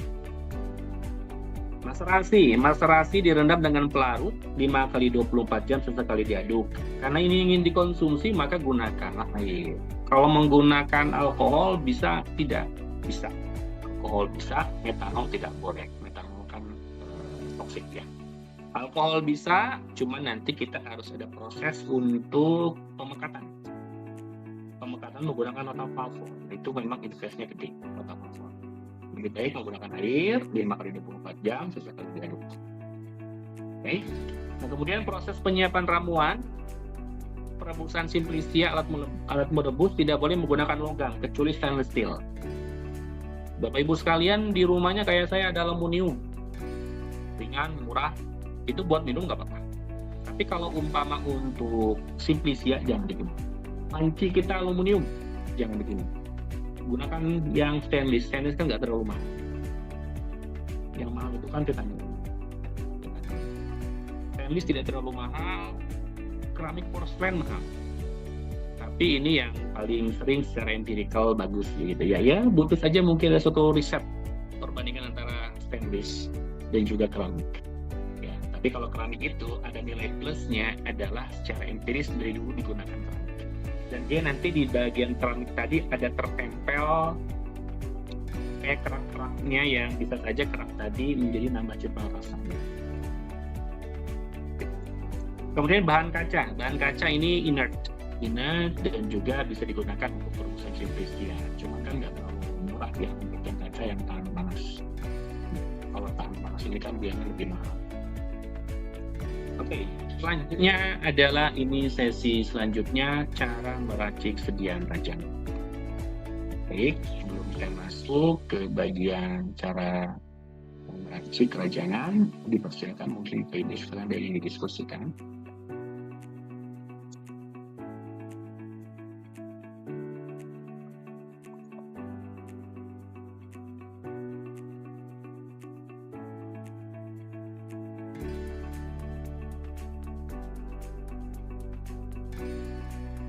Ya, selanjutnya di sini adalah teknik di dalam meracik untuk rajang. Pertama saya sampaikan terlebih dahulu hal-hal apa saja yang bisa saya dikotomi untuk memberikan pemahaman kepada Bapak Ibu sekalian. Pertama adalah alat bahan yang digunakan. Jadi untuk alat yang digunakan di dalam proses meracik rajangan itu seperti apa akan saya sampaikan. Yang kedua adalah K3 ramuan. Hal apa saja yang perlu dipertimbangkan begitu agar pada saat kita melakukan pengolahan aman-aman saja ya, jadi jangan sampai cedera. Kemudian yang ketiga adalah teknik pengolahan ramuan. Cara-cara apa saja sih yang bisa kita gunakan untuk mengolah ramuan. Tadi sih sudah disampaikan, ada yang dekokta, ada yang infusan, kemudian ada yang tadi menggunakan seduhan dan lain. Jadi kita lihat seperti apa sih untuk yang lainnya. Kemudian bagaimana sih pertimbangan higiene dan sanitasi dari ramuan agar nanti untuk sediaan rajangan ini apabila diberikan kepada kita, katakanlah diri kita ataupun kepada klien ataupun keluarga kita, ini memiliki ini kualitas yang sudah cukup baik. Ya, kita akan masuk ke persiapan. Oke. Untuk persiapan, pertama ketahui khasiat yang akan diambil dari Simplisia yang akan dijadikan ramuan. Ya, jadi Bapak Ibu sekalian, baik untuk diri sendiri begitu ya, ataupun untuk klien, maka kita perlu tahu khasiatnya. Meskipun kita tahu ini adalah dari ini saya dapat dari Froti, saya dapat dari Fohai, saya dapat dari Vademecum. Iya betul, tapi secara keilmuan, secara safety juga kita perlu ketahui khasiat, terutama kepada pasien. Berarti kita akan menyampaikan ini obatnya ada 3 macam, dijadikan 1 maka kita harus sampaikan bahwa khasiatnya 1 untuk apa, 2 apa, 3 apa, itu yang perlu kita sampaikan kepada pasien. Oke. Kemudian kita tentukan komposisi bahan ramuan tadi. Setelah kita tahu komposisinya berapa, obatnya apa, berapa banyaknya, maka kita tentukan pengolahan tiap bahan ramuan. Bisa saja nanti teknik pengolahannya itu berbeda. Maka kita bisa menjadi split berbagai bentuk sekian. Tidak melulu nanti jadiin satu, gitu ya, jadi satu, 10 jenis obat jadi satu. Belum tentu itu yang bagus. Jadi kita pisahkan. Ada yang untuk bikin teh, ada yang nanti menggunakan kapsul, ada mungkin dengan cara direbus dan begitu. Oke, informasinya seperti ini. Ini adalah salah satu informasi bagaimana kita menseleksi, gitu ya, resepan dari obat herbal.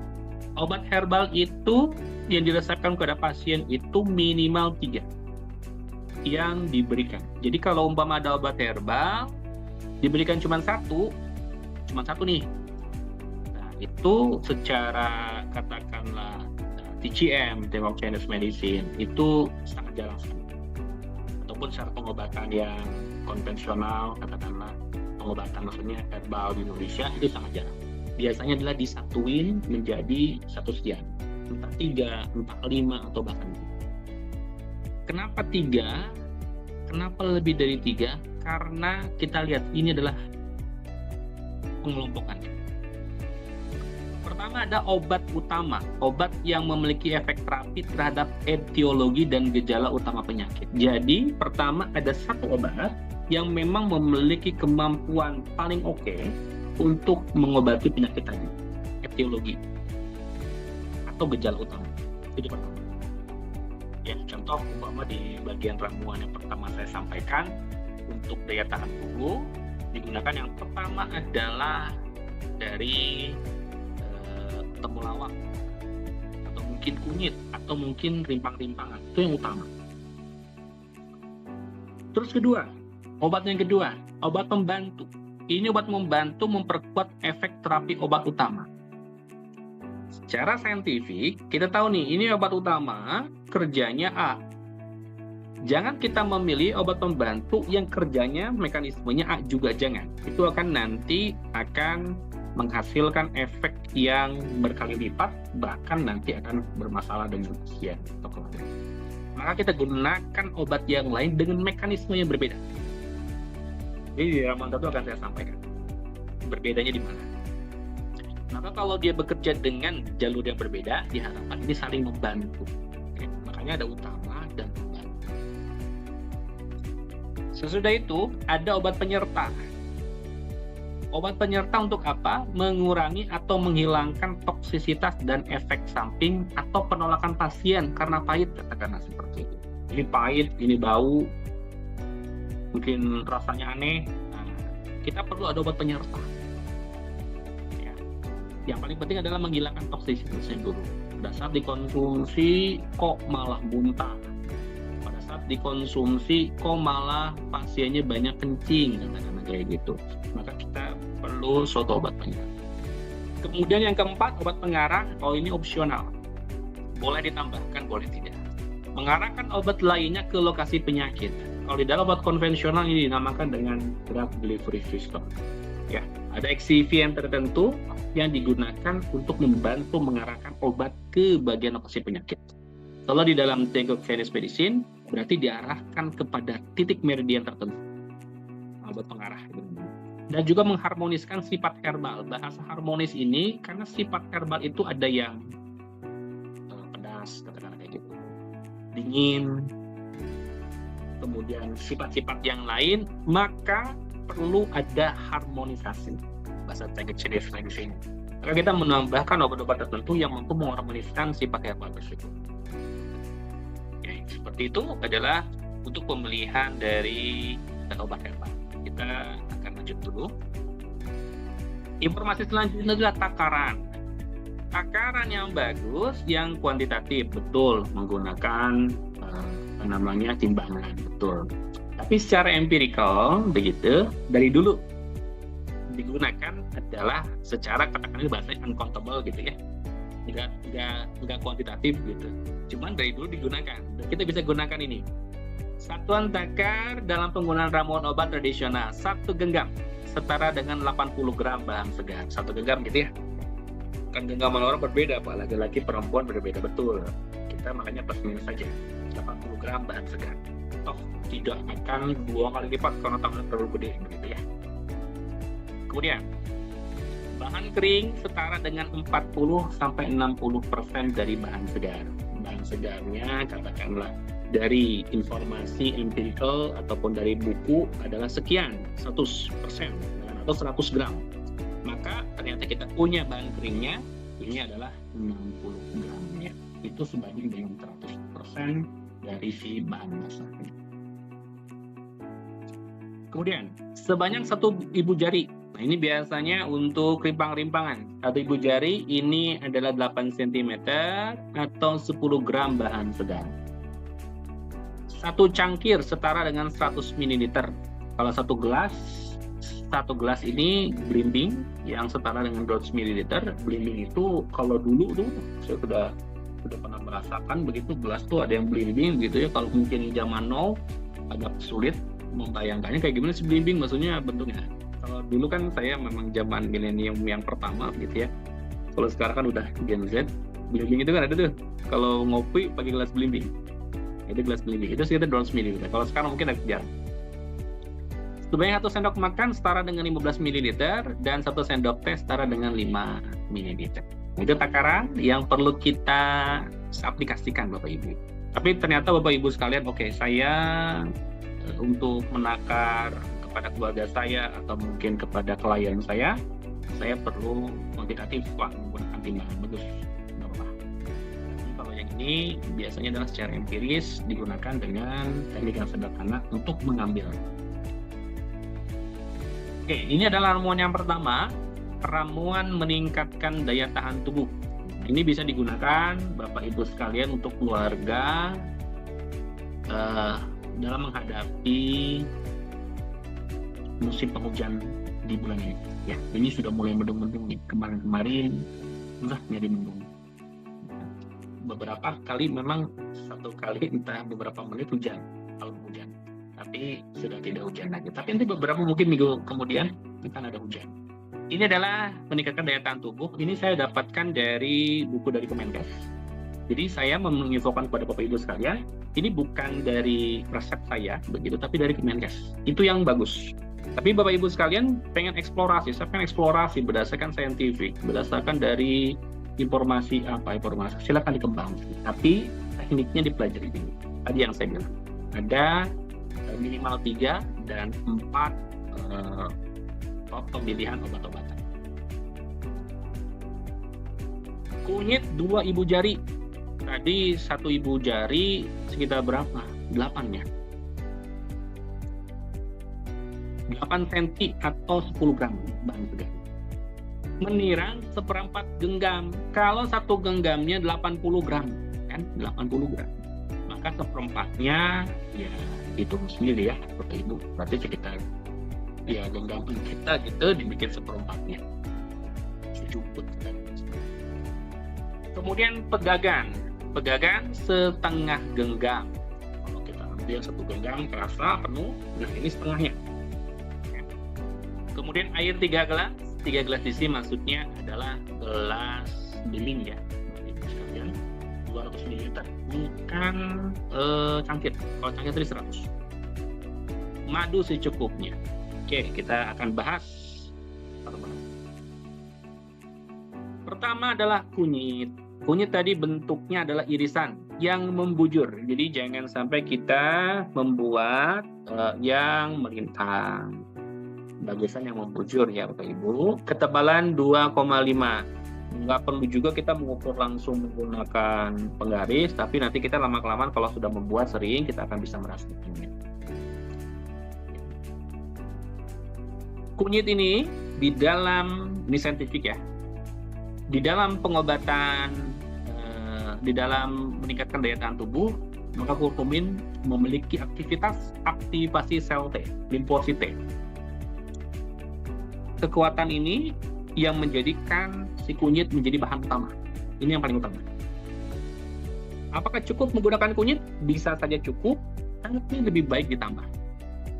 Ditambah dengan apa? Jangan kita menambahkan kunyit dengan jahe, dengan katakanlah jahe emprit, atau mungkin ripangan-ripangan yang lain. Kenapa? Sama-sama ada kurkumin, sama-sama dia bekerja aktivasi sel T. Kalau sama-sama digunakan, ini akan meningkatkan dosisnya. Kalau dosis terlalu tinggi, maka efek samping bisa saja keluar. Begitu ya. Tambahkan dengan cara mekanisme yang lain. Ada di meniran. Meniran bentuknya sutra. Karena bentuknya daunnya juga sangat rapuh, dan dia ada batang-batang kecil. Nah, itu bentuknya sutra. Panjang sekitar 4 mm, senyawa flavonoidnya, jadi si meniran ini punya senyawa flavonoid untuk aktivasi sel natural killer yang digunakan di dalam peningkatan daya tahan tubuh. Dua mekanisme yang berbeda, maka dia akan menghasilkan mekanisme yang saling membantu. Oleh karena itu meniran masuk kepada obat herbal pembantu. Ditambah lagi pegagan. Pegagan berarti dia adalah penyertanya. Bagusnya bagaimana? Pegagan itu kan masih daun. Dirajang nggak apa-apa, tanpa dirajang juga nggak masalah. Karena ini kalau dibikin katakanlah rebusan, ini bagus. Karena dia masih untuk menyari dan aktifnya ini masih bagus. Dibandingkan nanti kita melakukan upaya di blender dan lain-lain, bisa saja lebih bagus, tapi itu kan butuh nanti waktu yang lebih panjang untuk memprosesnya. Lebih baik cukup daun saja, kemudian kita nanti langsung proses perebusan. Triterpenoid melancarkan peredaran darah dan perbaikan sel tubuh. Ini terutama untuk yang lagi sakit. Kalau sudah lagi sakit, maka sel tubuh pada banyak yang memang terusak dan butuh regenerasi. Pegagan memberikan katakanlah penyertanya begitu ya, untuk melancarkan peredaran dan juga perbaikan sel tubuh. Selanjutnya tambah dengan madu. Madu untuk apa? Perbaiki rasa. Bisa saja kunyit, meniran, pegagan, rasanya rasa jamu, pahit betul. Cuma nggak sepahit kayak brotowali. Brotowali kan pahitnya pahit frontal, bukan pahit di lidah depan. Nah, maka ditambah dengan madu. Ini untuk memperbaiki rasa dan dia antioksidan yang tinggi.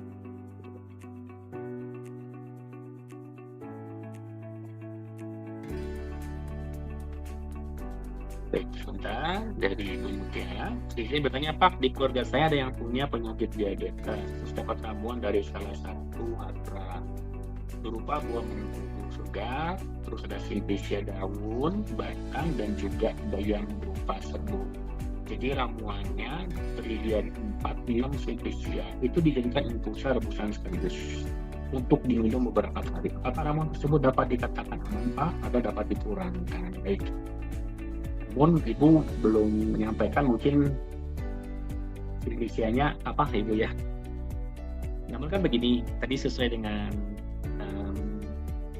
secara prinsip di dalam pengobatan herbal bahwa untuk pengobatan herbal minimal 3. Saya rasa untuk hatranya ini sudah menerapkan prinsip yang sesuai. Dia tidak akan memberikan satu hanya mengkudu saja. Karena obat tadi kalau mau bekerja dengan baik, apalagi penyakitnya masalahnya adalah diabetes yang sifatnya adalah kronik dan dia membutuhkan simplisia yang lain. Ya, bisa ditambahkan mengkudu. Kemudian ada kelabat. Kemudian bisa ditambahkan dengan sambiloto atau bisa ditambahkan dengan bawang merah. Rasanya nggak enak. Betul, rasanya nggak enak. Kalau nggak enak tadi, hindari yang namanya infusan. Hindari yang namanya infusan. Sambiloto pahit. Saking pahitnya, dia akan memperbaiki pengeluaran, katakanlah ya, sekresi dari si insulin. Sama prinsipnya kayak makan pahit, membantu mengeluarkan saliva dan meningkatkan nafsu makan. Sama seperti itu. Si pahit-pahit ini, si sambiloto ini dapat meningkatkan sekresi dari si insulin. Pahit, kalau dibikin infusan, dikonsumsi pahit dong, betul. Lebih baik seperti apa? Yang pahit-pahit nih, Simplicia kah? Atau nanti ada Brotowali kah? Dijadikan bentuknya adalah kapsul. Tidak masalah, nanti ada yang direbus, ya.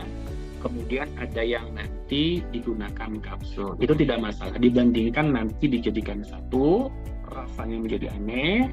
Justru yang perlu kita pikirkan adalah keberterimaan pasien atau kepatuhan pasien terhadap terapi. Apalagi kalau sudah lumayan sepuh kan, pilih-pilih. Saya juga ada mertua yang lumayan sepuh, pilih-pilih biasa.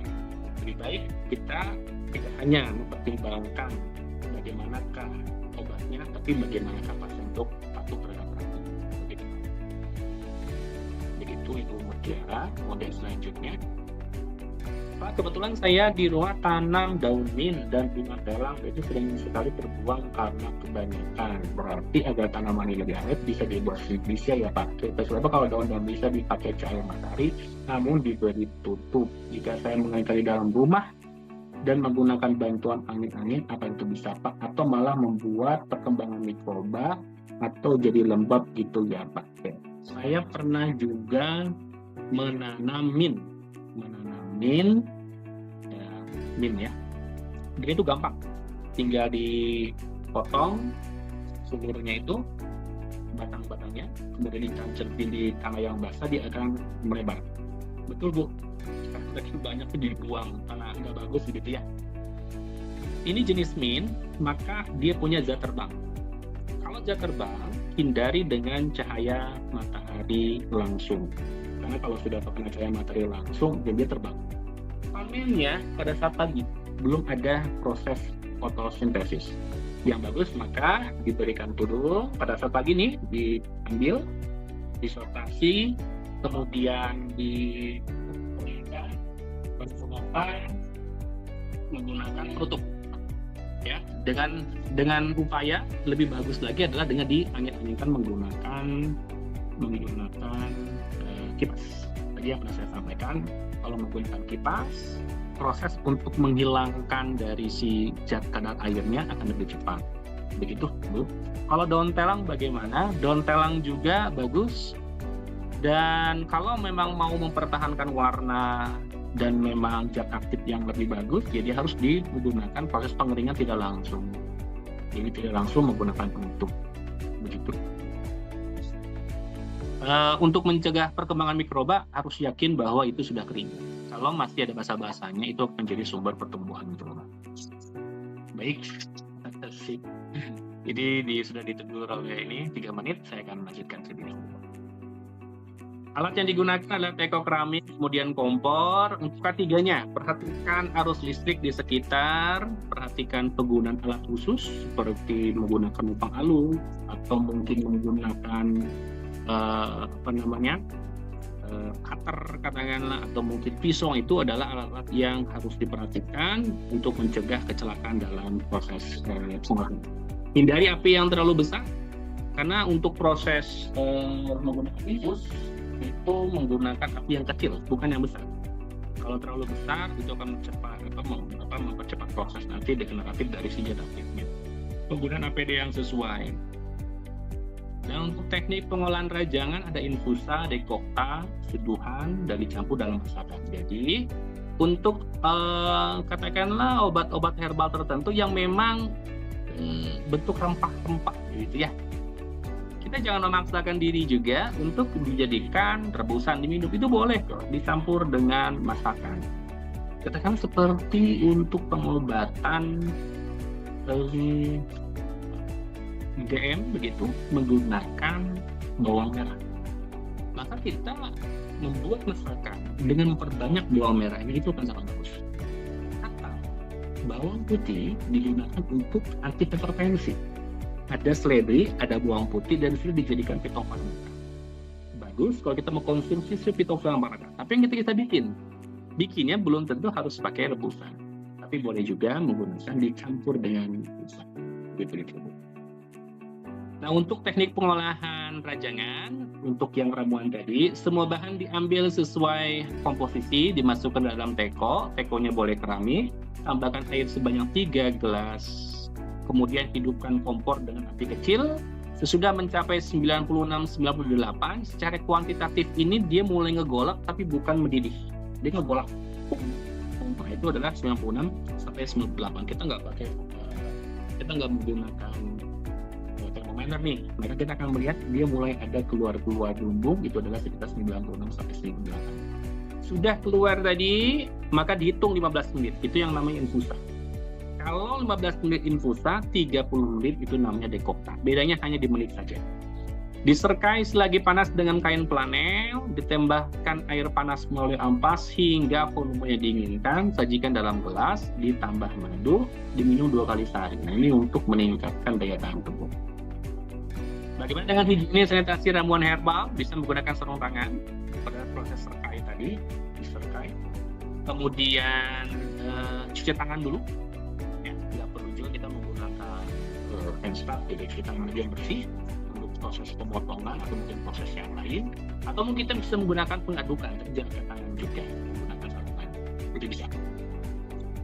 Dan untuk higienis sanitasi juga, ini katakanlah salah satu bentuk dari higienis sanitasi yang tidak terlalu berlebihan, menggunakan sarung tangan, menggunakan masker, kemudian diproses. Ya, ini prosesnya menggunakan wajan-wajan stainless untuk untuk pengolahan obat herbal yang dalam bentuk rajangan, ya, menjadi bentuk nanti yang siap untuk diminum.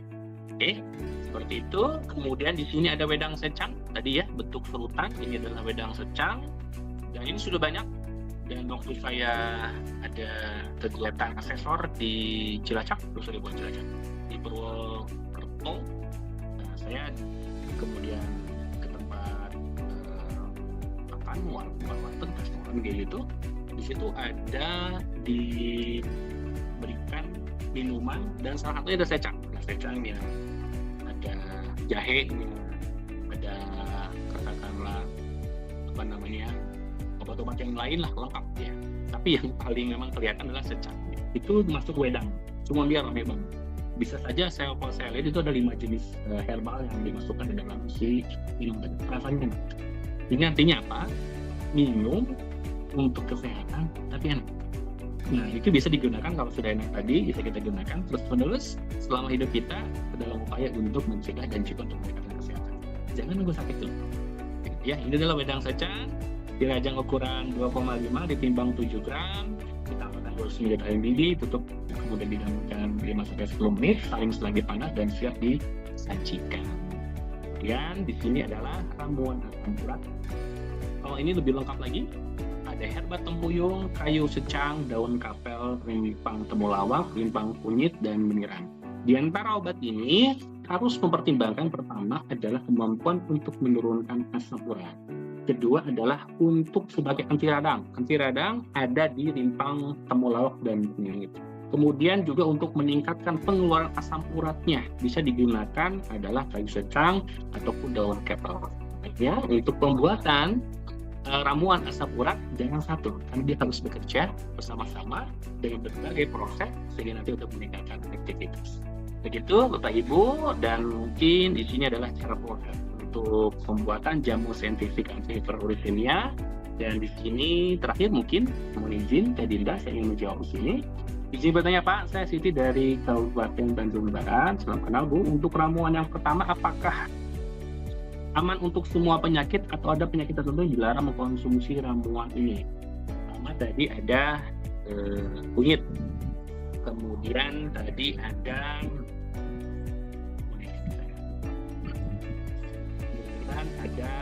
meniran, pegangan. Kunyit sebagai anti radang.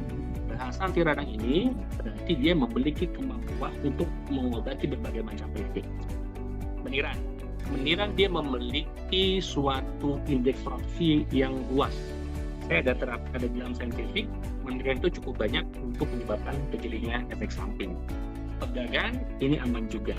Menurut saya ini secara saintifik masih aman untuk digunakan, dan apabila terjadi efek samping, dan ini saya rasa ini tidak, katakanlah tadi ya, bahasa saling menumpuk dari mekanisme, tidak. Ini justru saling mendukung karena berbeda mekanisme yang dijadikan satu sehingga dia digunakan untuk meningkatkan daya tahan tubuh. Begitu Bapak Ibu sekalian. Mohon izin, kalau ada diskusi lagi, mangga, saya terbuka di dalam WA. Dan mungkin karena keterbatasan waktu, dibatasi juga, saya rasa cukup untuk saya sampaikan. Semoga kita bisa ketemu lagi nanti di next pertemuan. Saya silakan kembali kepada Kakak Dinda ini. Baik, terima kasih banyak Pak Ajat atas materinya yang luar biasa. Dan mungkin ada satu pertanyaan yang belum terjawab, namun mohon izin Bapak Ibu karena keterbatasan waktu, kelas hari ini kita cukupkan terlebih dahulu. Dan saya informasikan kembali, mohon untuk mengisi link presensi yang sudah kami kirimkan di kolom chat agar Bapak Ibu dapat klaim sertifikat kelas herbal pada siang hari ini. Baik, itu saja yang bisa saya sampaikan. Saya mohon maaf apabila ada salah-salah kata selama memandu kelas pada siang hari ini. Sampai bertemu lagi di kelas-kelas selanjutnya. Info terkait kelas herbal di Amipres akan terus kami update di website kami, yaitu di www.amipres.id. Nah, silakan Bapak Ibu bisa berkunjung ke website kami karena beberapa kelas herbal tanpa biaya atau free sudah mulai kami upload di website tersebut. Baik, itu saja. Sekali lagi terima kasih banyak Pak Ajat atas sharing ilmunya hari ini. Sehat, sukses selalu. Sampai jumpa di kelas-kelas selanjutnya. Sekian, Assalamualaikum warahmatullahi wabarakatuh.